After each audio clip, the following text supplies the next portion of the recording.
है everyone. So guys, आज के इस वीडियो में हम बात करने वाले हैं आफ्टर क्लास 10th आप आईएएस ऑफिसर कैसे बन सकते हैं। बच्चों, आपके कमेंट बॉक्स में काफ़ी ज़्यादा क्वेश्चंस आ रहे थे कि सर ये बताइए क्लास 10th के बाद मैं आईएएस ऑफिसर बनना चाहता हूं, तो भाई इसके लिए क्या करूं। तो बच्चों, आपके सारे कमेंट बॉक्स में जितने भी क्वेश्चंस आए थे वो सारे क्वेश्चंस मैंने ले लिए हैं और उसके बेसिस पर आपको प्रॉपरली मैं गाइड करूंगा कि आप आफ्टर क्लास 10th कैसे आईएएस ऑफिसर बन सकते हैं। तो चलिए वीडियो स्टार्ट करते हैं। तो देखिए, सबसे पहले बात आती है कि भाई कौन सा एग्ज़ाम होता है जिसके द्वारा आप आईएएस ऑफिसर बनते हैं। तो देखिए, एग्ज़ाम का नाम होता है सिविल सर्विस एग्जामिनेशन।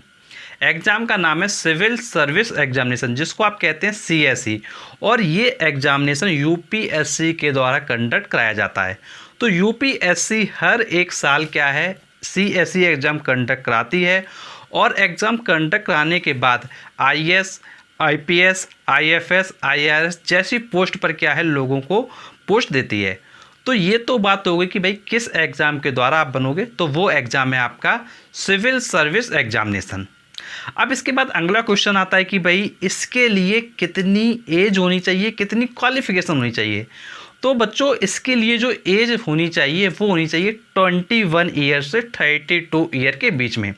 और अगर आप एससी एसटी कैटेगरी में तो आपको 5 ईयर का एज रिलैक्सेशन दिया जाएगा। कहने का मतलब है आपकी जो उम्र हो जाएगी, एज लिमिट जो हो जाएगी वो आपकी हो जाएगी 21 से 37 के बीच में।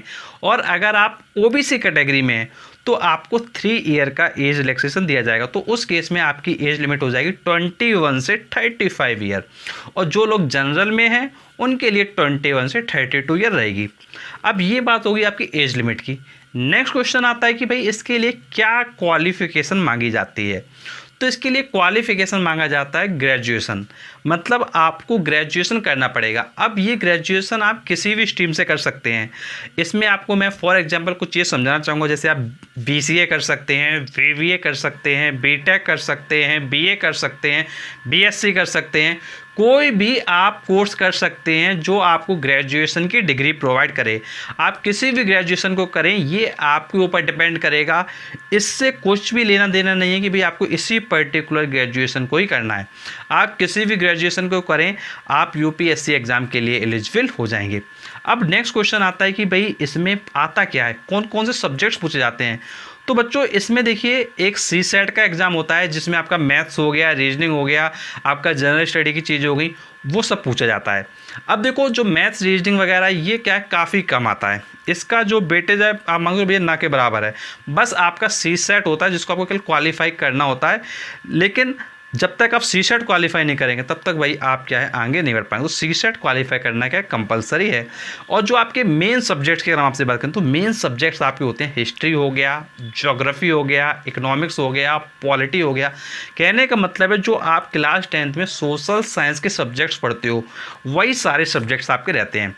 तो सोशल साइंस को काफ़ी बच्चे एसएसटी कह देते हैं। तो भाई जो आपके एसएसटी के सब्जेक्ट्स होते हैं वही सारे सब्जेक्ट्स रहते हैं, कुछ भी अलग नहीं होता है।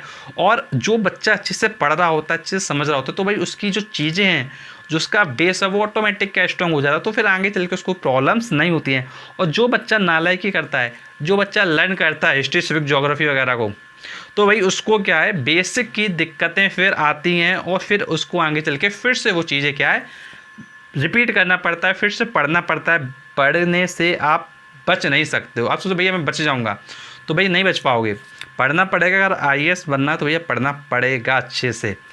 अब इसके बाद देखिए कुछ अदर क्वेश्चंस हैं जो मैंने आपके नोट करके रखे हैं, वो सारे क्वेश्चंस को भी हम लोग कवर करते हैं। तो देखिए, एक क्वेश्चन है कि भाई बच्चों ने पूछा था कि सर ये बताइए कि कितनी स्टेजेस होती हैं एग्ज़ाम की। तो बच्चों, इसकी जो है 3 स्टेजेस होती हैं। सबसे पहले आपका होता है प्रीलिम्स का एग्ज़ाम, जिसको आप प्री कहते हैं। ये केवल आपका क्वालिफाइंग होता है। इसके जो मार्क्स होते हैं वो मेरिट लिस्ट में ऐड नहीं होते हैं। तो पहले होता है आपका प्री का एग्ज़ाम, जिसको आप प्रीलिम्स कहते हैं या फिर प्रीलिमिनरी एग्जाम कहते हैं। इसके जो मार्क्स होते हैं वो मेरिट में नहीं जुड़ते हैं। जब जो बच्चे प्री को पास कर लेते हैं,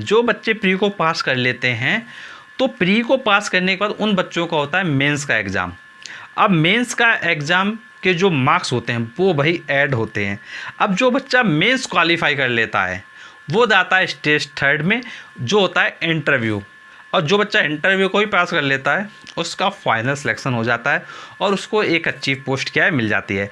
और जिस बच्चे को आईएएस चाहिए उसको क्या अच्छे नंबर्स लाने पड़ते हैं, जिनके मार्क्स थोड़े कम रह जाते हैं उनको आईपीएस वगैरह मिल पाता है। तो इसलिए अगर आपको आईएएस ही बनना है तो टॉप पर आना पड़ेगा, अच्छे मार्क्स लाने पड़ेंगे। तो बेसिकली आपकी इसमें क्या है 3 स्टेजेस हुई, प्री, मेंस एंड इंटरव्यू। तो आपको प्री की तैयारी, मेंस की तैयारी और इंटरव्यू की तैयारी क्या है करना पड़ेगा काफ़ी अच्छे से। तो ये आपका क्वेश्चन हो गया। अब इसका नेक्स्ट क्वेश्चन हम ले लेते हैं कि इसके लिए क्या क्वालिफिकेशन है। तो भाई क्वालिफिकेशन देखिए ऑलरेडी मैंने आपको बता दिया कि भाई 21 ईयर से 32 ईयर इसकी एज होती है और SC ST को 5 ईयर का एज इलेक्शन दिया जाता है और OBC को क्या 3 ईयर का दिया जाता है। अब देखिए इसके बाद काफ़ी बच्चे पूछ रहे थे कि सर एग्ज़ाम पैटर्न क्या होता है। तो बस तो इसका जो एग्ज़ाम पैटर्न है, प्री में आपका क्या ऑब्जेक्टिव होता है, ऑब्जेक्टिव पेपर आता है, लेकिन मेंस में आपका क्या सब्जेक्टिव पैटर्न होता है। जिस तरीके से आप बोर्ड एग्जाम में अपना पेपर लिखते हैं, आंसर देते हैं, उसी तरीके से आपको क्या मेंस में रिटन फॉर्म में आंसर देना पड़ेगा। लेकिन प्री में ऑब्जेक्टिव है, मज़े से आप MCQ क्वेश्चन होंगे, टिक लगाओ, टिक लगाते जाओ। और इंटरव्यू में आप जानते हो भाई इंटरव्यू में आपसे क्या नॉर्मल क्वेश्चन पूछे जाते हैं। अब भाई इंटरव्यू के लिए अच्छे से आपको तैयारी क्या करना पड़ेगा। अब इसका देखिए नेक्स्ट क्वेश्चन हम ले लेते हैं। लास्ट क्वेश्चन है बच्चों का कि सर अगर हमको 10th के बाद तैयारी करना है तो भाई कैसे किन चीज़ों पे फोकस करना पड़ेगा।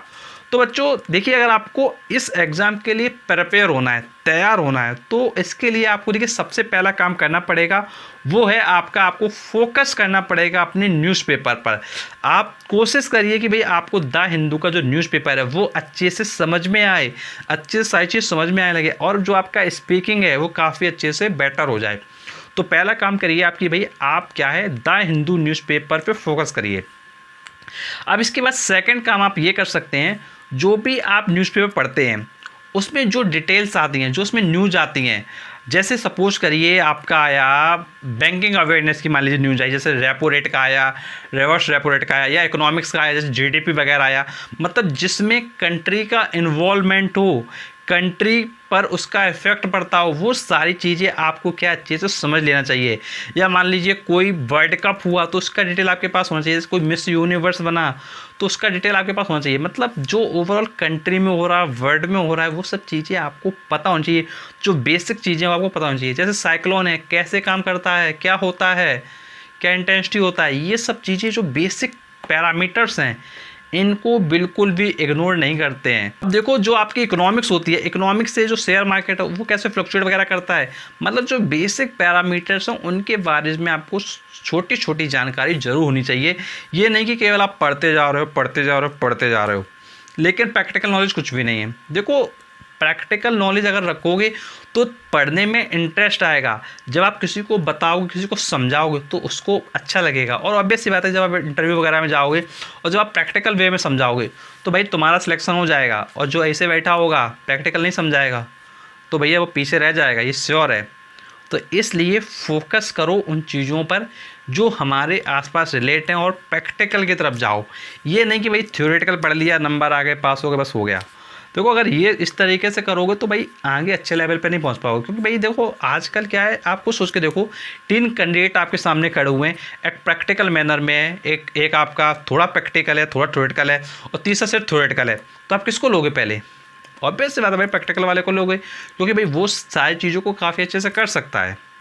और देखो एक चीज़ ये भी समझना बहुत ज़्यादा इंपॉर्टेंट है कि भाई आपको किस एग्ज़ाम की तैयारी करना है। अब आपको पता है कि भाई आप आईएएस एग्ज़ाम की तैयारी के लिए जा रहे हो, आपको भैया आईएएस बनना चाहते हो आप, तो भाई जब आईएएस बनना चाहते हो तो भाई आपको पता है कि भाई आपको डिस्ट्रिक्ट का चार्ज दिया जाएगा। जब आपको डिस्ट्रिक्ट का चार्ज दिया जाएगा तो भाई कैसे संभालोगे, तो उसके लायक भी तो आपको बनना पड़ेगा। तो इसीलिए मैंने आपसे कहा कि भाई चीज़ों को अंडरस्टैंड करिए, प्रैक्टिकल वे में चलिए। तो देखिए सारी मैंने आपको जानकारी दी। अगर किसी बच्चे को लगता है कि भाई कुछ और जानकारी उसको जानना है तो वो सारे पॉइंट आपके कमेंट बॉक्स में डाल दें, मैं आपको उसका क्या बहुत से रिप्लाई कर दूंगा। और आपको मैं बताना चाहूँगा कि आपके लिए मैंने करियर आफ्टर क्लास 10th की एक प्लेलिस्ट बना रखी है। प्लेलिस्ट का नाम है करियर आफ्टर 10th क्लास। इस प्लेलिस्ट में आप जाएंगे तो आपको क्या है सारे वो वीडियो मिलेंगे जो आप क्लास 10th के बाद कर सकते हैं, कौन कौन से कोर्सेस हैं, किस किस तरफ आप जा सकते हो, वो सारी जानकारी आपको मिल जाएगी। और ऐसे वीडियोस देखने के लिए आपसे रिक्वेस्ट है कि आप चैनल को जरूर सब्सक्राइब करें, नोटिफिकेशन मिलता है, क्योंकि आपके लिए हम और भी ऐसे लेटेस्ट वीडियो लाते रहेंगे। Thanks for watching video.